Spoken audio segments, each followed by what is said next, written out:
Afternoon. You have yet again joined EMS Medicine Live. This is our September 2016 session. As we always say, there's myself, Derek Cooney, and Brian Clemency are the brainchilds behind this online webinar we host on a monthly basis.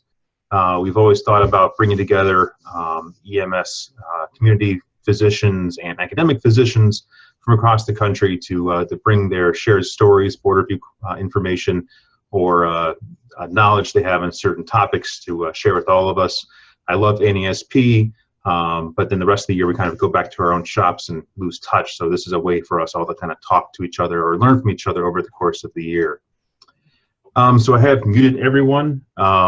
So there's just a lot of background noise we can't get around.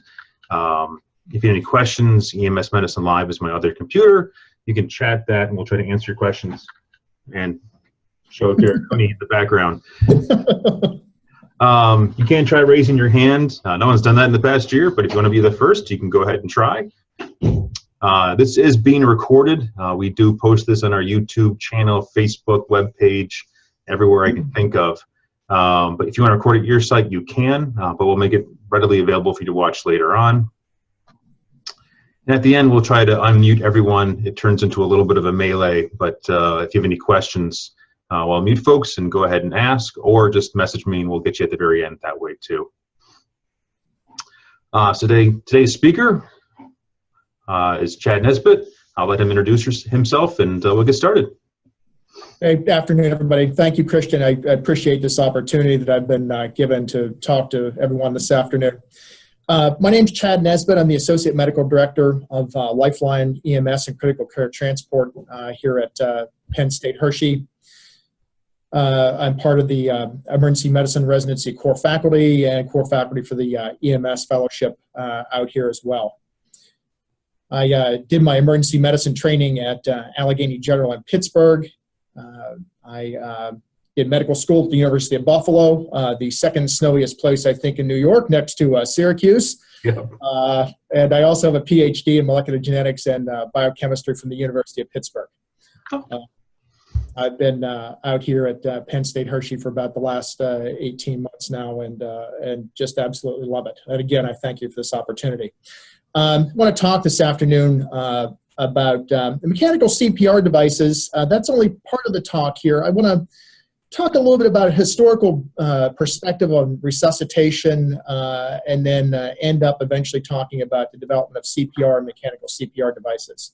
I just didn't want to present 5 papers and bore everyone to death on mechanical CPR devices because everyone out there can read these papers as well as I can. You can formulate your own opinions, but I just want to talk a little bit about those for the last half of the talk and give you kind of some thoughts on where I think maybe these devices are going and the use of them for us right now in emergency medical services. I have absolutely no financial interest in anything that I might happen to mention during this presentation here. So I have no vested interest in anything that I'm going to talk about. Man has had a long fascination with death, dying, resuscitation, and bringing people back from the dead. The biblical story of Jesus calling forth Lazarus from the tomb, to classics of literature, such as Frankenstein, where Dr. Frankenstein actually built the monster from dead bodies, to such cinema classics as Flatliners from 1990, which was about when I started in EMS. More recently, some of you may recognize this as Jon Snow from Game of Thrones, who met an untimely end.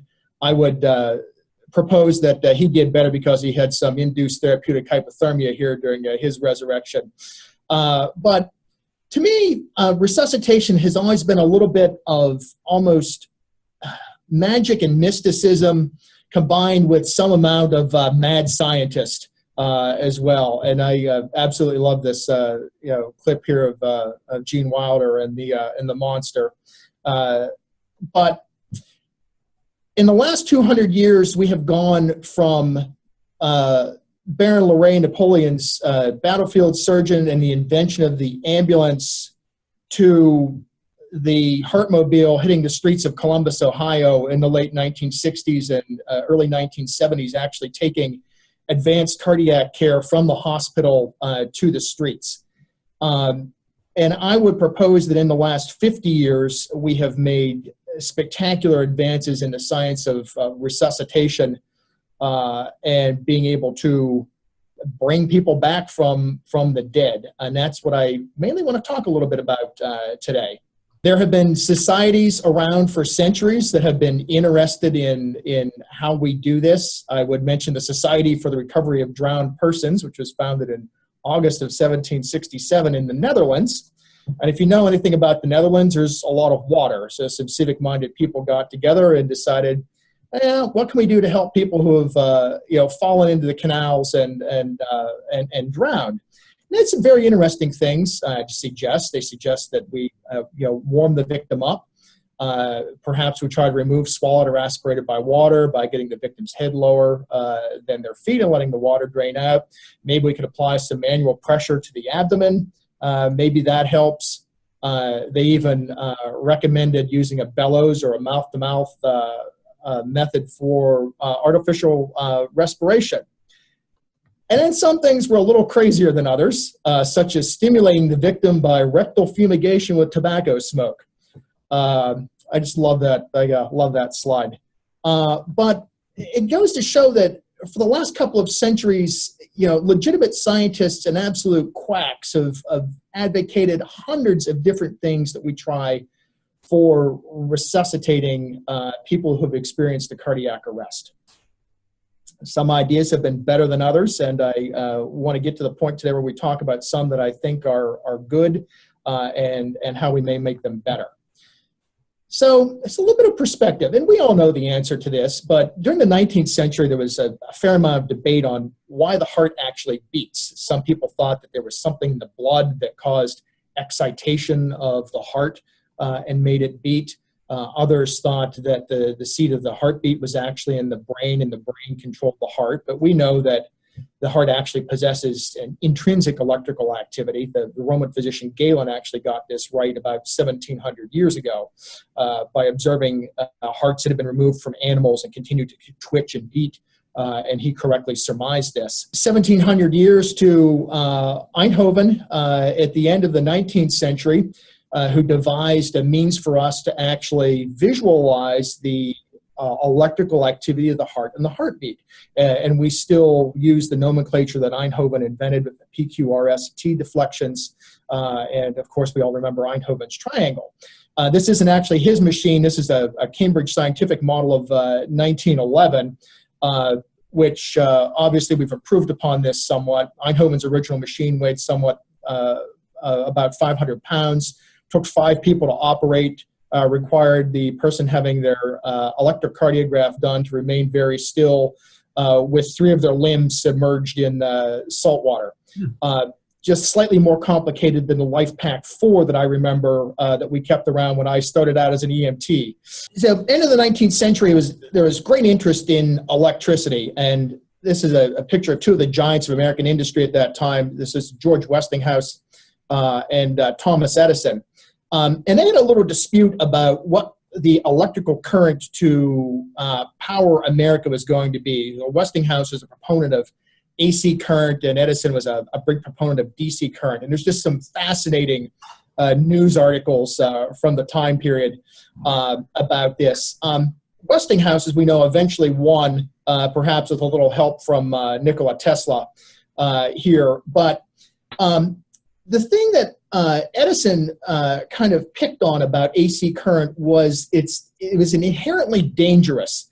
There were numerous news articles, newspaper articles at the time of workmen being electrocuted on AC generators. Arc lighting was very popular at the time, but very dangerous.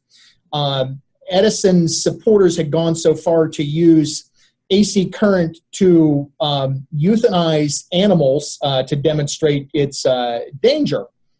And it's that experimentation with animals that I want to kind of follow up on a little bit, but I can't advance my slides. I got it. There we go. Got it. Big lag.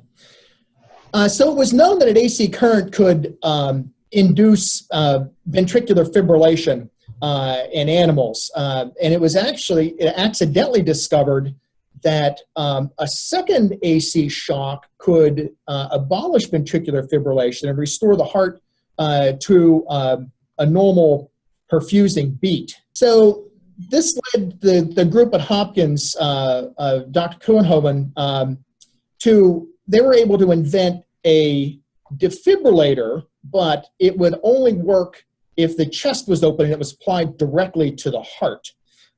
Prior to that, if you wanted to attempt to resuscitate somebody, you actually had to open the chest and do manual cardiac compression. So you can imagine that wasn't terribly practical. I'm trying to figure out how I can advance these. I don't know if you can or not. I just say okay. No. I'll click on it for you. Okay, that's great.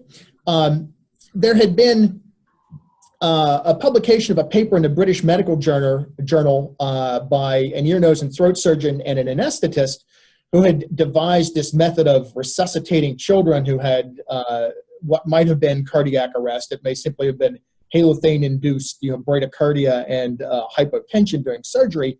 But they essentially, folded their patients in half and then stretched them out in an attempt to resuscitate them. Slide. And this is a comment in a medical journal of the day. Would it not have been more humane to let the poor soul quietly depart from the mortal body than to wring it loose with such a spine-crunching maneuver as this must have been? The investigators who performed this feat must have been professional pretzel benders, I love that line, with the strength of Hercules if they had an adult in their series, which leads to essentially the birth of CPR. And this was kind of an accidental discovery when Kuenhoven's group they were still investigating defibrillation, and they were trying to invent a defibrillator that would work without having to apply it directly to the heart. And they discovered that if they forcefully applied the paddles to the chest of a dog, they could actually cause a pulsation in the femoral artery. The invention of CPR, essentially as we know it, so closed chest cardiac massage. And I would note, if you can read there in the little box, that the use of this technique on 20 patients has given an overall permanent survival rate of 70%. If only we were so good now. Anyone, anywhere can now initiate cardiac resuscitative procedures. All that is needed are 2 hands. So this is from the original paper. It shows the placement of the hands upon the chest for compressions and using the heel of the hand to provide compressions. Here's another little comment to the editor about halfway down there. As Dr. Sauter stated, one would need the strength of Hercules to apply this method to a heavy adult. Fortunately, a Venus has ample strength to maintain adequate circulation during cardiac arrest by applying rhythmic pressure on the sternum. It's another very eloquent line there. So if you think about it, how does CPR really work? And I suspect that initially we were all taught, at least I remember I was in one of the iterations of CPR that I initially took, was that pressure on the sternum compresses the heart between the sternum and the spinal column, which forces the blood out of the heart, and you release it, and the heart kind of expands again, it sucks blood back into it, and then you repeat as needed. And this has come to be known as the cardiac pump theory, and this is just what I said. It's compression of the heart between the sternum and the spine, pushes the blood to the rest of the body, you release, and it refills. We'll see if the little movie here works. Uh-oh. It might. Which movie? It's in the slide here. Don't know if it's going to work or not. But it's not going to. But this basically just shows that whenever you push down on the sternum, the aortic pulmonic valves open, blood is forced out, and the semilunar valves close, blood refills, and you repeat. I'm sure a number of us have heard of cough CPR or cough-induced cardiac compression. This is a paper from 1976, and this suggests that there's something else going on here besides the simple compression of the heart between the sternum and the spinal column. And these are some images of a gentleman who's undergoing an electrophysiology procedure. There's a sinus rhythm there on panel A. He was given some anesthetic and had ventricular fibrillation induced, but he didn't have enough anesthesia and was still somewhat awake enough and he was coughing, which was able to produce a pretty significant blood pressure in the femoral artery.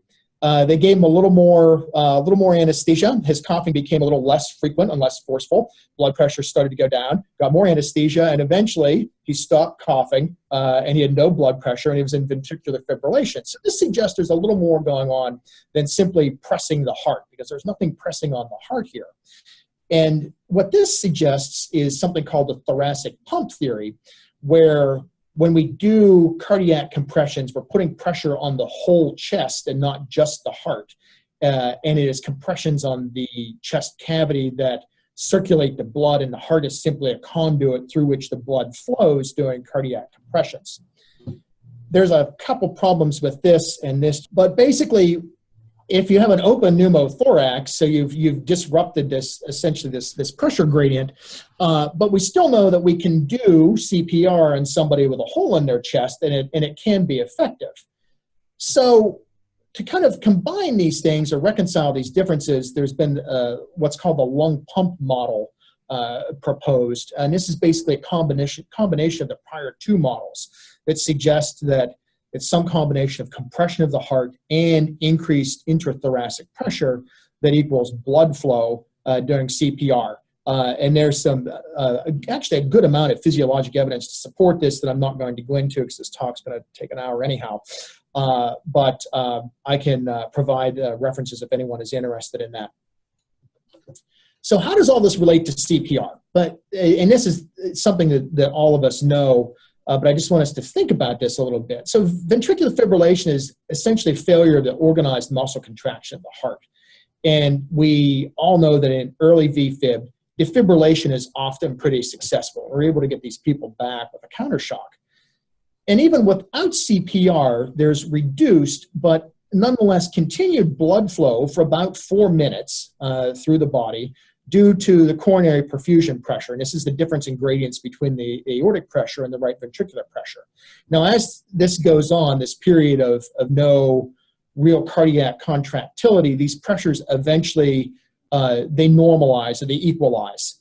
And then blood starts to pool on the right side of the heart. And this essentially squishes the left ventricle. And at this point, defibrillation is not really likely to be successful due to the hypoperfused and somewhat compressed left ventricle.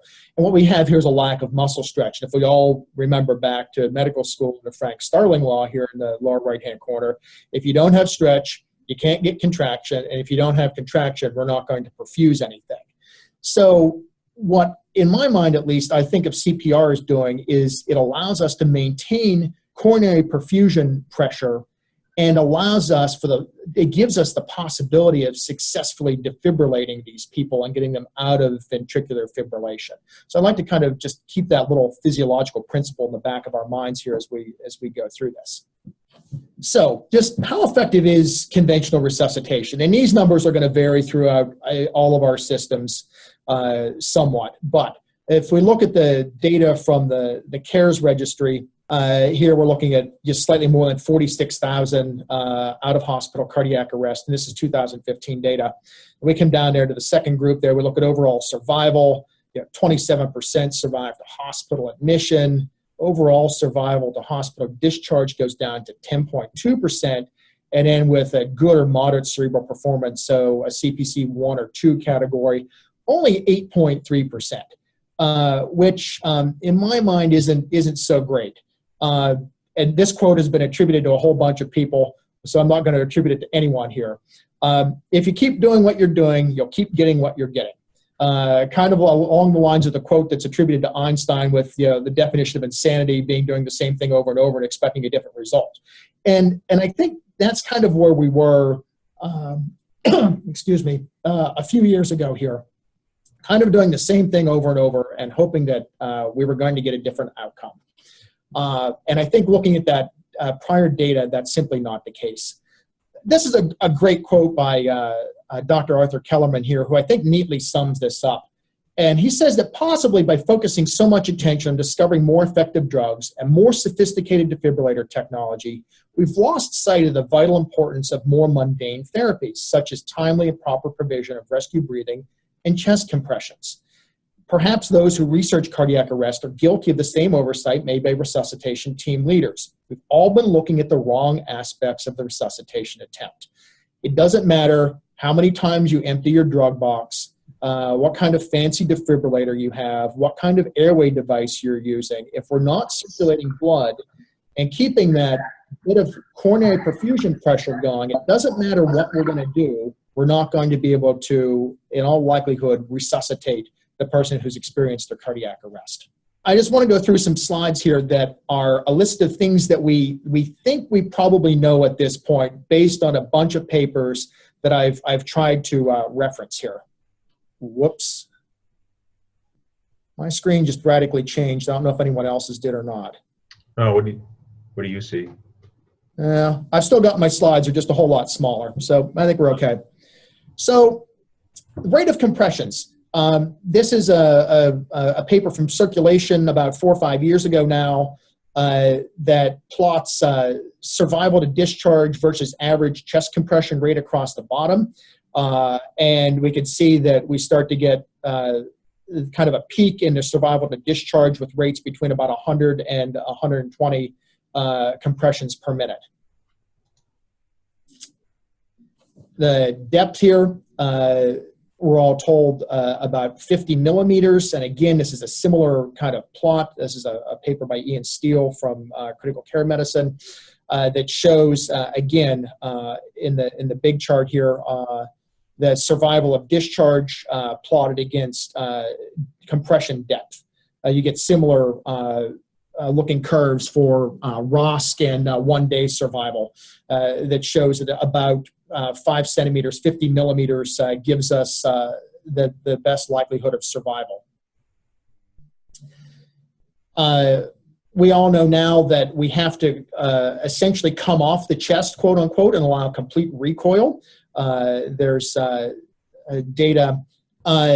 So the first slide here that I must have inadvertently deleted was on coronary perfusion pressure that shows that allowing 100% decompression gives us a coronary perfusion pressure of about 25 millimeters of mercury versus only coming off 75% decompression, which drops that number to about 15 millimeters of mercury, or a little bit less. And I want you to remember that number of 15, because it's important here in a couple of slides. This number essentially shows the same thing, except this is cerebral perfusion pressure. Again, 100% decompression gives us a significantly higher cerebral perfusion than only coming off 3/4 of the way.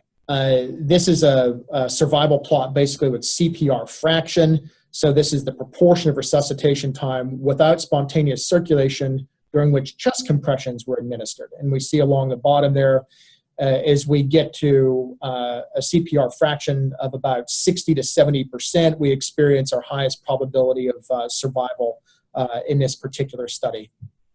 And this is simply looking at what happens to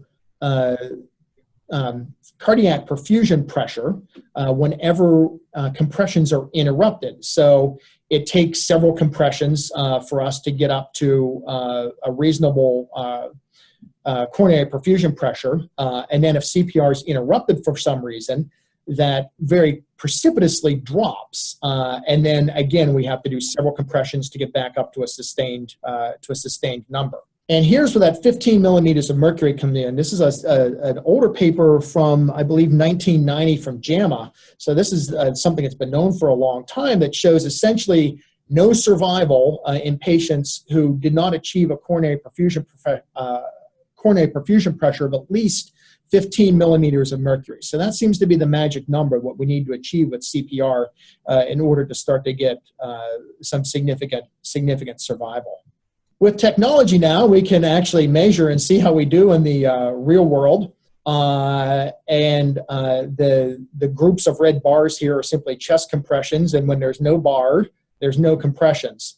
So it looks like this patient had a period of, it looks like almost 2 minutes with no compressions and no real effective kind of circulation going on, which suggests to me that this person probably didn't do too well.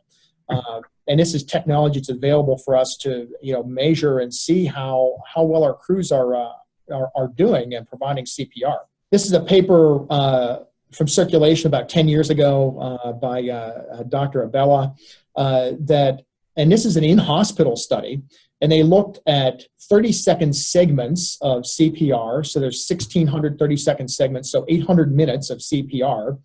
And we see that only about 25% of the time were we actually in that sweet spot of kind of 90 to 110 beats per minute.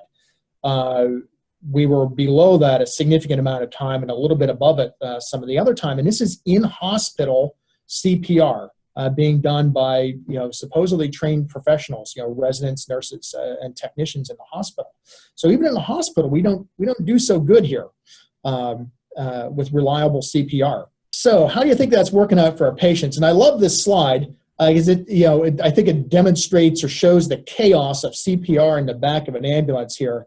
There are 4 people here. I'm trying to figure out what that person doing compressions is doing with her foot up on one side of the gurney, and what the guy behind her is doing, but I'm not quite sure that I really want to know what's going on there.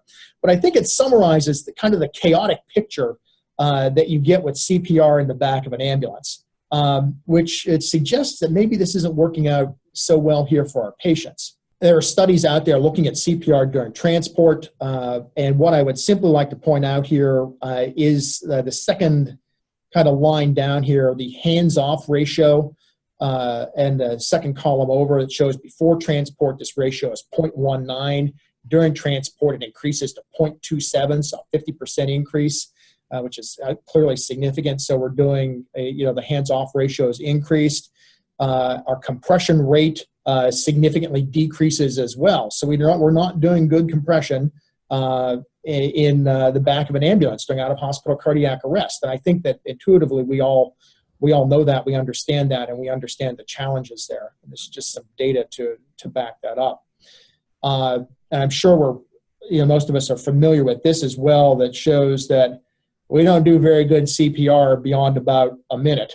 The green bars here is appropriate, correct compressions with the rate and depth. By the time you get out to 2 minutes with the same rescuer, we're down to about, a little more than 20% that are correct compressions with the correct rate and depth. And it just gets worse from there on out. Well, one little other piece of data here. So this simply looks at an entire episode of CPR, breaking it down into the first 5 minutes versus the whole period of CPR. And the no flow rate here is what's interesting. About 50% of the time during the entire episode of CPR in this study, there was no flow. And this is an out-of-hospital study that was done by nurses and medics, so highly trained pre-hospital providers, the European study. They adjusted this for periods of defibrillation and rhythm checks, and we still don't do so good here. So about 40% of the time we have no flow. And towards the bottom of this this table here, the second red circle shows that about 60% of the time our compressions are too shallow, less than 38 millimeters. So significantly less than at 50 millimeters that was suggested in earlier research that we need to start to get significant survival, where that sweet spot for survival is. So take-home lesson here, summing up these things, is we don't do CPR terribly well, particularly in a pre-hospital setting. Our compressions are often pretty shallow. We get long periods of no flow, and we get tired, and we do suboptimal CPR. And maybe we don't have the crews in order to rotate people out every minute or two to do this. How many 2-person EMS crews have people been on? That was kind of the standard, and it's the standard in my system right now. So it takes a lot out of people to do good, effective CPR. So what can we do about this? How about a machine?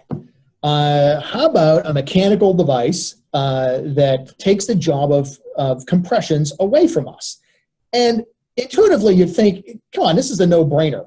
The machine has to be able to do CPR better than us, frail, weak, and unreliable humans who get tired, and our arms start to hurt, so you back off and you don't do CPR so well. Machines do the same thing over and over, the same way every time that we turn them on. It's the set it and forget it. I can't remember what commercial that came from, but that's what comes to my mind here. They give you a consistent depth, a consistent rate, and they don't stop until you tell them to stop, or the compressed air runs out, or the battery dies, or they have mechanical failure. But you get the idea here. So there have been several kind of generations of mechanical CPR devices that have been around. There were the initial kind of piston compression devices, the thumpers, that had been around for about 50 years. There was a brief period of a pneumatic vest CPR device that there's some research on. And then the things that we're most familiar with now are the load distributing bands, such as the AutoPulse and the LUCAS, the Lund University Cardiac Arrest System. I'm going to touch on these first two things rather briefly, and then spend the last part of the talk talking about AutoPulse and LUCAS and some of the trials. So this is a picture of one of the early thumpers, a piston compression device. This was placed over the patient. This is just a piston that can be set for a depth and a duty cycle, would push down on the sternum, compress the heart between the sternum and the spine, and essentially do CPR for you. This is, clearly falls into the cardiac pump theory that we had talked about earlier, is compression. There's some research that's been published on this. This is a small study that looked at systolic and mean arterial pressures during manual and mechanical CPR in humans. This paper is more than 30 years old, published in the Annals in 1982.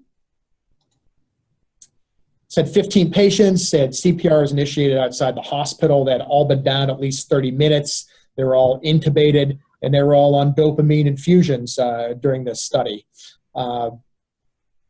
And what we took away from this is that I'm not able to advance. There we go. The mechanical device was set for a rate of 60, which we know is probably too low, with a cycle of 50% compression, 50% relaxation, and they changed it to 60-40. And manual compressions were almost all done by the same person, and they attempted to achieve a rate of 60 at 50% compression and 50% relaxation.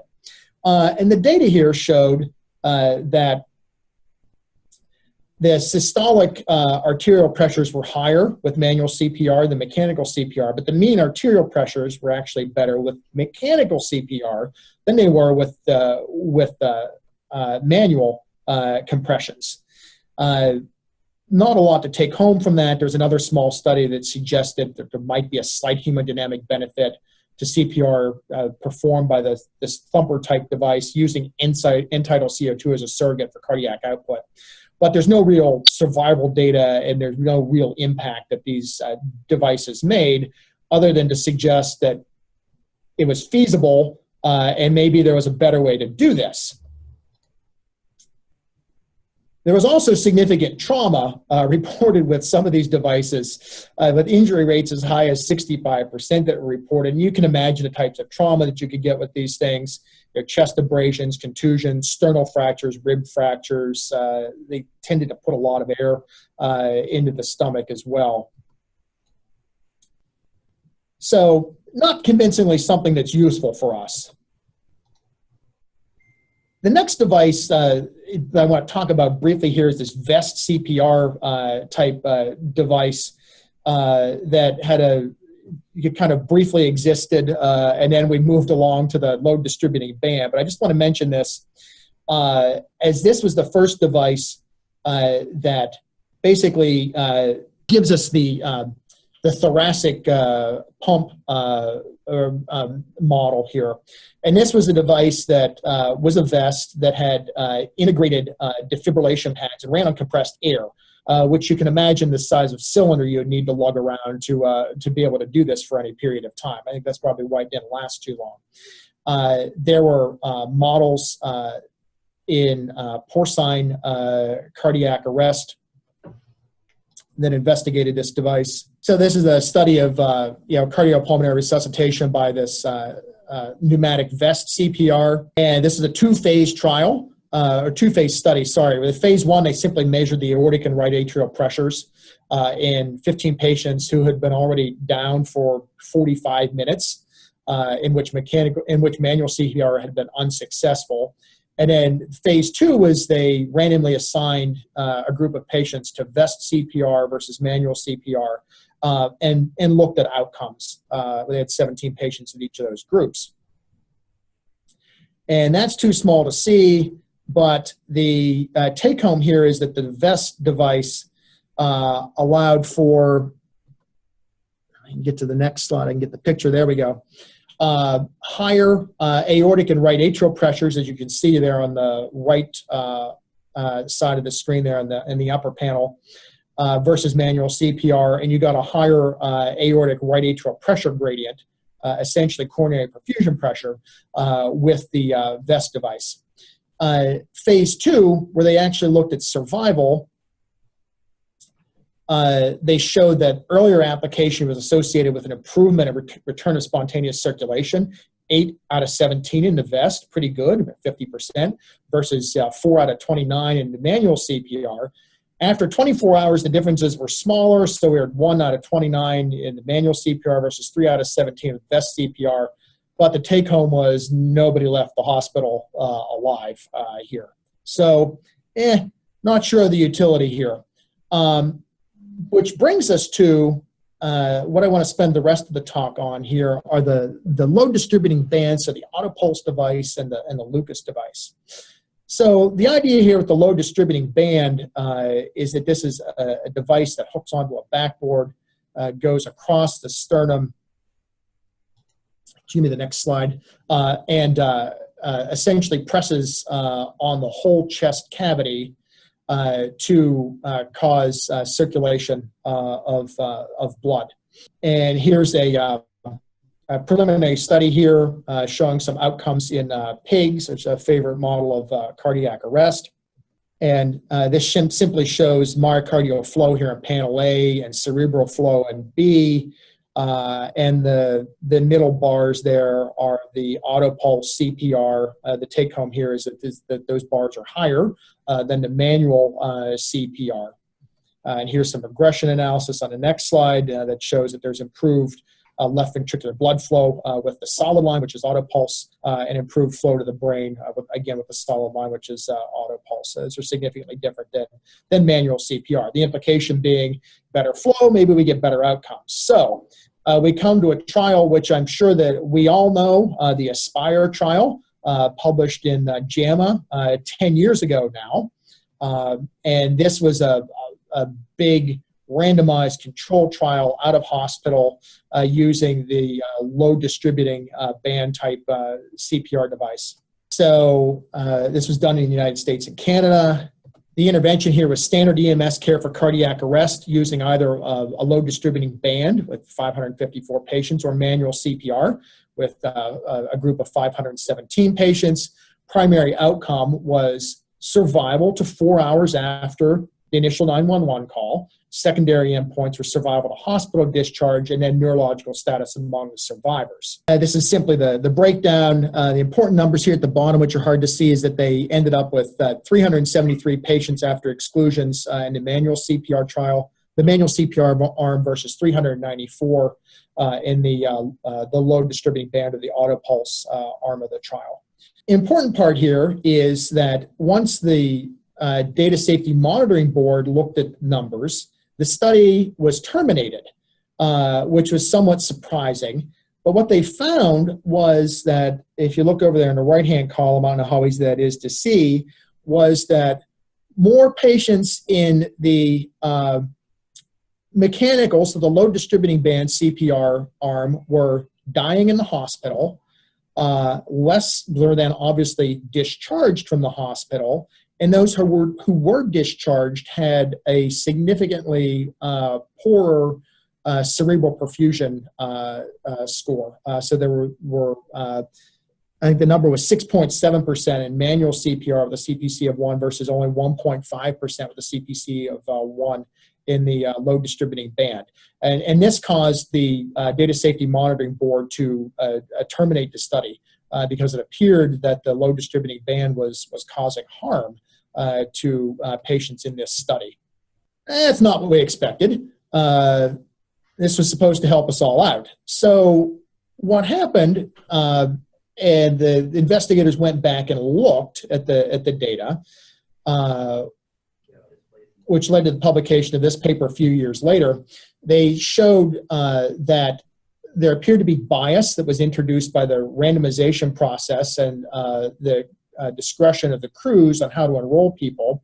There were significant delays in performing defibrillation in the mechanical arm of the study, and there also appeared to be some issues in training. And a careful reanalysis of the data showed that one site, the infamous Site C in this study, had made a protocol change in mid-trial, and their survival at that site had been 19% before they changed the protocol, and it dropped to 4%, which really essentially put the kibosh apparently on the whole study. There's comments in the paper that if you look at the other sites with the exclusion of this Site C, there was a trend towards favoring the mechanical CPR device. Interestingly, this paper was published in the same issue of JAMA, and this is a paper by Marcus Ong and Joseph Honorato and company that looked at the same low distributing band device for out-of-hospital cardiac arrest. Published right next to this one, that shows that people who underwent this was an observational trial, and who had mechanical CPR did significantly better in achieving return of spontaneous circulation, they had significantly better survival to hospital admission, and significantly better survival to hospital discharge. So it's a little bit hard to reconcile that. So how do you put these two papers published back to back, looking at the same thing with two very different results?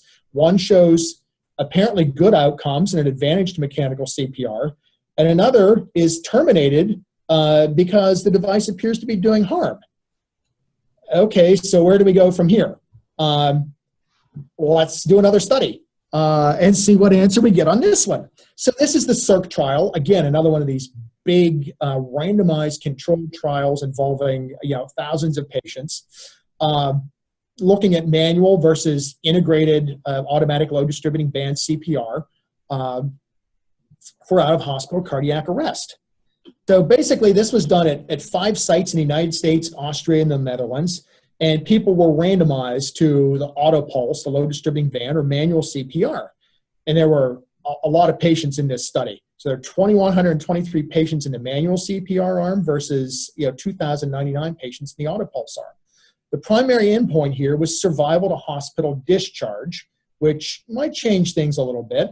And the secondary endpoints were return of spontaneous circulation at the emergency department and 24-hour survival.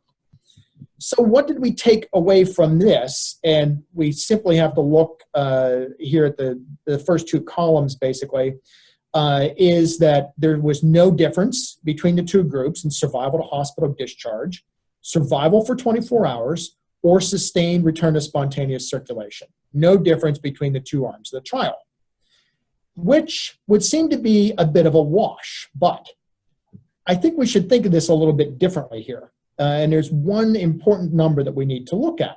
So the analysis showed that autopulse was equivalent to manual CPR, and it was powered to detect equivalence. And I'm not going to go into that because I'm not statistically savvy enough to really explain that well. I think that's a bit deceiving, though, because if you look at the manual CPR arm in this trial, the compression fraction was more than 80%. It was like 80.2%, which was like superhuman CPR was done by the pre-hospital providers in this study. And if you're getting spectacular CPR by the pre-hospital providers, you can imagine how any differences may be minimized between really great human CPR and mechanical CPR. So I think this shows us 2 things, is that this device can perform CPR as good as basically the best human CPR out there, and that us weak, frail, pathetic humans can do pretty good CPR if we're trained and we have the personnel to do it. So I want to move on here to the Lucas device. I think this is probably what most of us are familiar with at this point. And this is the Lund University Cardiac Arrest System. This is an active compression decompression system with a suction device that sits over the sternum. So a backboard is placed underneath the patient, and the gantry goes over. You lower the suction device onto the sternum, and this provides active compression decompression. The initial devices were pneumatic, and now there's a battery-powered device, the Lucas 2, that I think is probably the most prevalent thing out there. It's what our system uses here. So this is, in my mind, kind of more of a thoracic pump kind of model. Is it's basically moving the entire thoracic cavity. There may be some component of the cardiac pump theory here as well.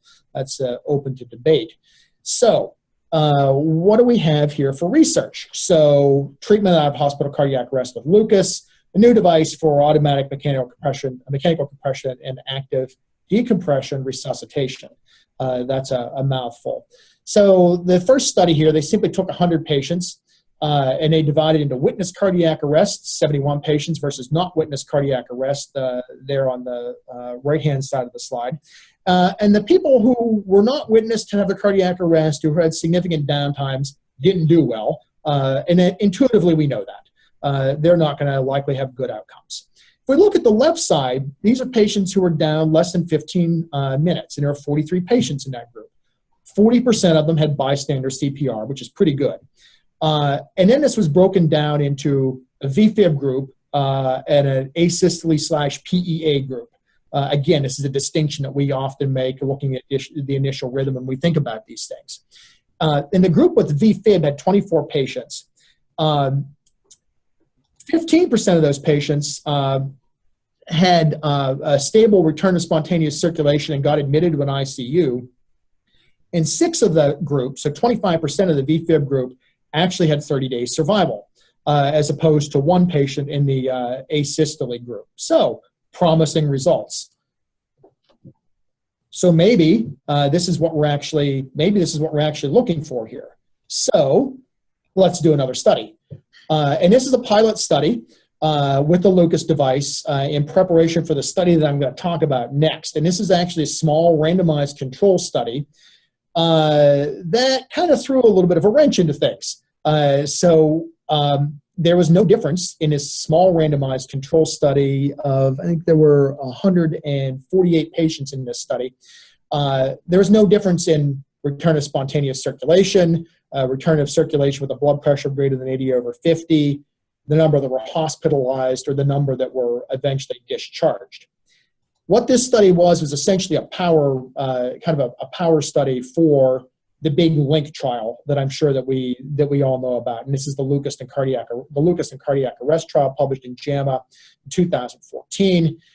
Outcomes here were 4-hour survival, and the secondary endpoints were survival up to 6 months with good neurological outcome. CPC 1 or 2 was a good outcome here.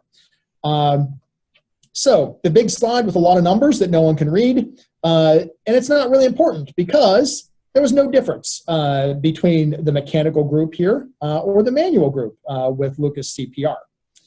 I wanted to point this out, though, because, again, what we have here is a significantly delayed time to defibrillation with mechanical CPR. And I think that's getting us into a little bit of trouble here. And I just wanted to point this out as a potential flaw or problem with this study. So the conclusions here were that there's no difference in the primary outcome of 4-hour survival, so 23.6 versus 23.7. However, those who did survive 6 months, most of them were actually CPC 1 or 2, which is pretty good outcome if you made it. You probably were back to normal or pretty close to normal. So 8.4% in the mechanical group versus 7.6% in the manual group. So what do we do? And this is the paramedic trial run by Dr. Perkins. This is a British study. And this is a pragmatic cluster randomized out of hospital real world quote unquote trial. And maybe this time around the machines beat the humans. So as was emphasized here, this study, the final bullet point there, was designed to assess the effectiveness of Lucas 2 when implemented in a real-life setting. Emphasis there, mine, but I think that's important. And there's a quote here from the paper on the next slide here that I think sums this up kind of interestingly. And the quote is that our pragmatic approach to training developed by experienced ambulance training staff portrayed the training that would be delivered when rolling out new technology across UK ambulance services. In this setting, the average ambulance paramedic only encounters 1 to 2 cardiac arrests annually, and CPR update training is provided annually. So it's unlikely that individuals became expert in the use of the device. And I think that is an understatement here. So UK ambulance services, there were 91 stations involved. They look at non-traumatic out-of-hospital cardiac arrests. Patients were randomized to Lucas 2 versus manual CPR, depending on which vehicle got to the scene first. And they did this in a 1 to 2 ratio. And the primary outcome here was 30 days survival. They enrolled a large number of patients, 4,471 patients. 1,652 of these patients went into the Lucas group, 2,819 to the control manual CPR group. If you look at the Lucas group, though, only 985 out of that 1,652 patients actually got compressions by the Lucas device. The other 638 didn't. They got manual compressions due to the device not being available, the device not working, lack of training, patients too large for the device to fit over them. There were a number of reasons given. The take home here is that the 30-day survival was the same in both of these groups. It was only 6% in the Lucas group versus 7% in the manual group, but that wasn't statistically significantly different. This basically just shows that there was no differences here in any way that they kind of broke this down, looking at survival, return of spontaneous circulations, surviving the event, surviving to 3 months, surviving to 12 months. Basically, no difference in any way that they looked at the data here. So some of the issues that I have and have been raised by others here is that the survival is pretty low, only 6 to 7%, which is probably a couple percent lower than normal. The device only got used on about 40% of all the cardiac arrests that were in the study. A large number of these people, about 60%, were actually terminated in the field, never had any kind of CPR performed. And in the Lucas arm, only about 60% of the patients in that arm actually got compressions by the device. And the take home that I get here is what we learned is that in any CPR program, we really have to pay attention to training and quality improvement and how we roll these devices out. That's kind of the take home that I get from this.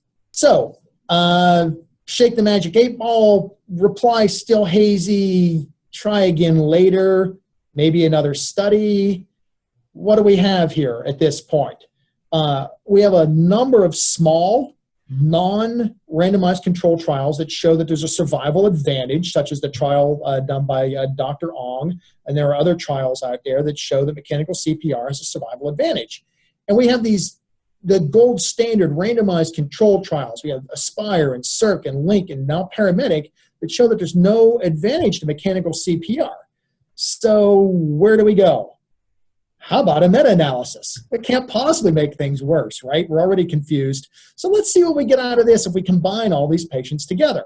So this is actually a very nice work, I think, published in the Annals of Emergency Medicine back in March of this year that looked at all of these studies. And it broke them down to the high-quality randomized control studies and the kind of lower-quality non-randomized control observational type studies. And this meta-analysis had 21,364 patients in it. That's a spectacular number of cardiac arrest patients. And they looked at survival to hospital admission, and there were some other endpoints here as well, such as return of spontaneous circulation and neurological outcomes. And we see basically the same thing. On the top here are the randomized studies that show, the triangle crosses the bar in the middle in my simple mind. Therefore, there's nothing that favors, one over the other. So those randomized control high-quality studies do not show an advantage to mechanical CPR, whereas the quote-unquote lower-quality observational studies had an odds ratio of 1.42. So there was a significant trend towards better outcomes with mechanical CPR here. And I basically just said that. So there were 11,439 patients in the RCTs, but there is no benefit. And if you looked at the non-RCTs, so the quote-unquote lower quality studies on the next slide, there was a definite benefit in favor of mechanical CPR with an odds ratio of 1.42.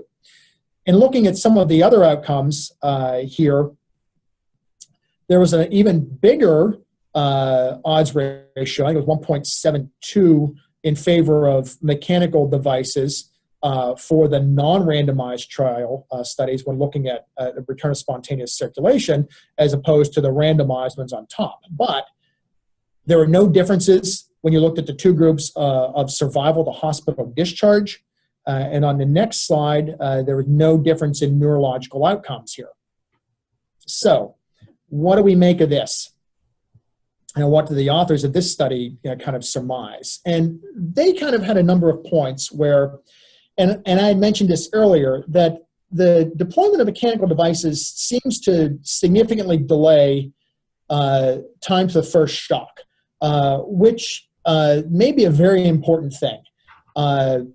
So deploying the device takes up time, and the protocol, depending on the protocols that were used, may have called for mechanical compressions before the first rhythm analysis or the first shock was delivered. So we might be causing ourselves a little bit of a problem there. And this results in longer no-flow times, and there's a line in the discussion, the meta-analysis, that shows that maybe, or that suggests that maybe the CPR devices could even be causing some injury. And there are some papers out there by some forensic pathologists that look at injury patterns from Lucas devices and low distributing band devices, and they're really kind of interesting.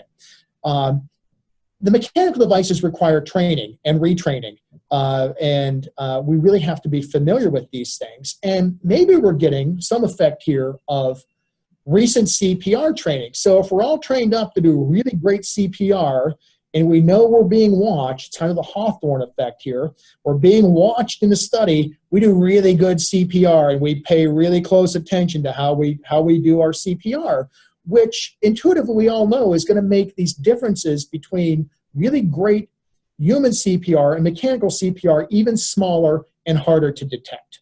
So kind of to wrap up here, is there a role for these devices, or are they simply a piece of expensive equipment for us to lug around that really maybe doesn't help improve our patient outcomes?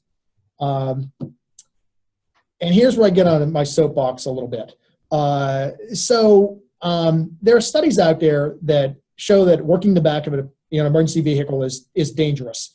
In this particular study for pre-hospital emergency care, the circle there in the bottom basically is one of the components of EMS provider vehicle-related injury, and this is essentially the component of us working and doing critical patient interventions in the back of an ambulance, and CPR is certainly one of these. There's ambulance design issues, there's the driver-related issues as well, but what we're talking about here simply is providing us doing patient care in the back of an ambulance in a critical setting. And we've all seen this. You remember the slide I showed earlier, the slide here on the right, standing, doing compressions, off balance in the back of a moving ambulance. And what you're really thinking about is staying upright and hoping that your driver is good and doesn't slam under brakes or have to take any kind of evasive action, because if they do, you're going to go flying.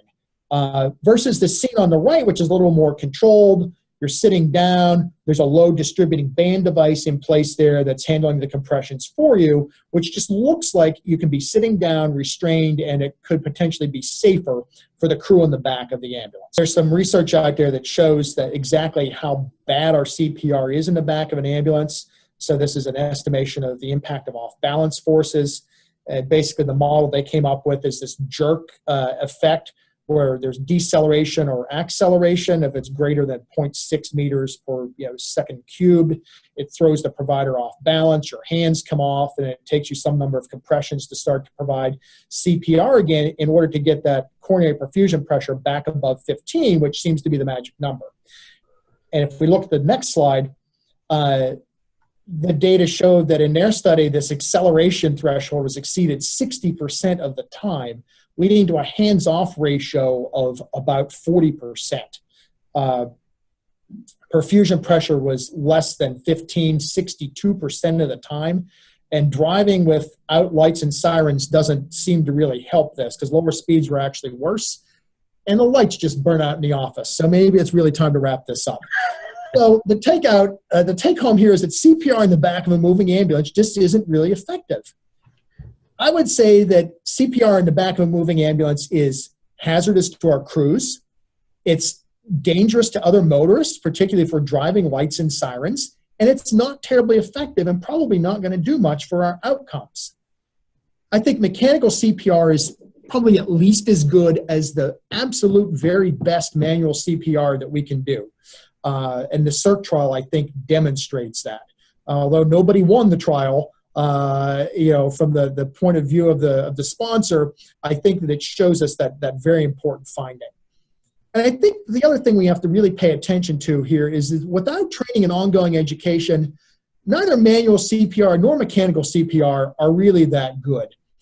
If we use mechanical devices in our service, that's great, but we have to know how to use them, and we have to understand how to use them. If we don't use mechanical devices, that's probably just fine too, but what we all really need to pay attention to is doing exceptional basic life support CPR and ventilation. And I think that's where we get potentially the most bang for our buck. So a couple of unique situations here. So maybe mechanical devices can be useful in a cath lab setting to keep somebody alive until an artery can be opened. Maybe they have a use in an air medical setting where you have a very limited crew, limited space. Really hard to do CPR in the back of a helicopter at 2,000 feet.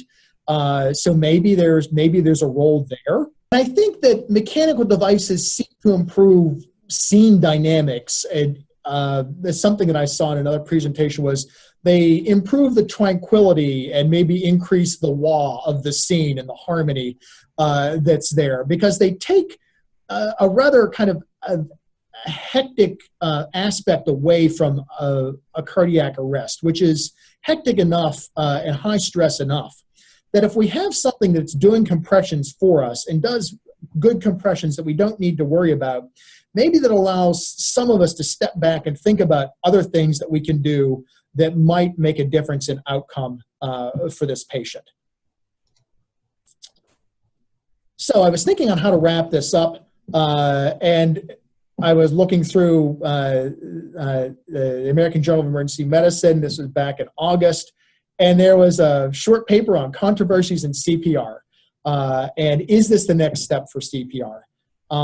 And what the suggestion here is, okay, we have a big, high-quality meta-analysis that shows that maybe there's no great advantage here to mechanical CPR. So where do we go? The author there suggested that to this point we have made incremental kind of single changes to CPR, and that has got us maybe some improvement, but maybe what we really need to be thinking of here is building a combination type device, a resuscitation machine for pre-hospital cardiac arrests. And there are kind of 3 or 4 things that you can imagine you'd want that to do that have been shown to provide some degree of improved outcomes here. So I would certainly want that to provide active compression, decompression, probably circumferential compression of the thoracic cavity as well. So those 2 things together kind of give us the lung pump model of why CPR works. It'd be great if you had an integrated defibrillator there and some means to integrate ventilatory control as well, because we all know that we can hyperventilate people to death. This has been very cleanly demonstrated in the past. Then maybe combining some of these elements together gets us better outcomes, and maybe that's the kind of the next generation of mechanical CPR here. I think we also need to really think about who we should be attempting to resuscitate in the field. We're not good at terminating CPR in the field. We had a recent audit in my own service here, and the last 20 CPRs that we looked at, we called 0 in the field. So maybe we need to do better at that. Because we probably shouldn't be transporting people to the hospital who just have a very low likelihood of surviving their event. And if we do resuscitate them, what kind of quality of life are they going to have afterwards if there's already been a prolonged downtime? It's dangerous, and it's a poor utilization of our resources. So we really need to, I think about that. And then I'm going to finish with just the thought of pre-hospital ECMO, because I'm fascinated with this idea, and it's kind of on my bucket list of things that would be really great to try once before I'm no longer doing pre-hospital medicine. I doubt that I'll ever get to do it, but the idea is fascinating. This is a group in Paris that has shown the feasibility here of pre-hospital ECMO. Has a nice paper in Resuscitation about this. And the picture that I like to end this on is pre-hospital ECMO in the Louvre. You know, I think that's great. Just showing what we can take out of the hospital and kind of demonstrates the feasibility of doing that, which is just, you know, kind of completely the other end from good compressions and ventilations to, you know, this is, you know, essentially, you know, cardiac bypass pre-hospital. And I would like to end on that. I'm happy to entertain questions. I know I've run over a little bit, and I really want to thank everyone for their time. Christian, I want to thank you and your colleagues for the opportunity to speak to everyone this afternoon. It's been great. I hope it's been informative and somewhat entertaining. I want to thank you for presenting this. This has been kind of a cursed presentation from the beginning, ending with your mic going off. I've learned one thing, which is I'm never using this computer again for Best Medicine Live. The last couple of slides intrigue me. We have one of our EMS doctors, Chris Tansky, is into ECMO right now. He's trying to develop an ECMO program for the hospital. And with the smaller sizes and a relative decreased cost, it still costs tens of thousands of dollars. Exactly. They're on their way, you know, yep, from massive machines you could take out of the hospital to now being bedside devices. If you imagine TCA overdoses or young people with PEs or other examples, I think that's not unreasonable for our future. I think that the possibility there, I think, is fascinating. As the devices get smaller, the cost comes down. It's you know, non-surgeons, you know, the prior study of cannulating the appropriate vessels. Yeah. I think in certain cases it could be a very intriguing possibility. Nothing to make paramedics happier than putting large bore IVs into groins and necks, I'm sure. Oh yeah. It'd be interesting in the future, but you know, I don't think it's that unreasonable. So, if anyone has any questions, I'll unmute the group and we'll see what happens with that. Yeah, kind of chaos breaks loose. Breaks loose briefly. I'll mute everyone. If you have a question, speak up, and I'll try to quiet the rest of the crowd. Oh, wait, that's wrong. Unmute all. Anyone have any questions for Dr. Nesbit? No. Going once, going twice. All right. Great. Hey, thank you again, everybody. This has been a great opportunity. And I will point out, next month we have Brian Clemency, who has no idea what he's doing yet, but he will assign that to somebody, I'm sure. And then Chad's partner, Jeff, will present in November, and then in December. It'll be earlier than usual. And we have David Cohn doing EMS dispatch. He is the first one to volunteer for a EMS Medicine Live talk. He actually approached us to do it, so we're looking forward to it. Now put a request. We are looking for 2017 speakers and trying to make a schedule. If you have something to present that's interesting or you want to volunteer, just contact us by email or by Facebook or whatnot, and we'll get you the schedule. Mostly fellows and would be interested as well. So, thank you to everyone again.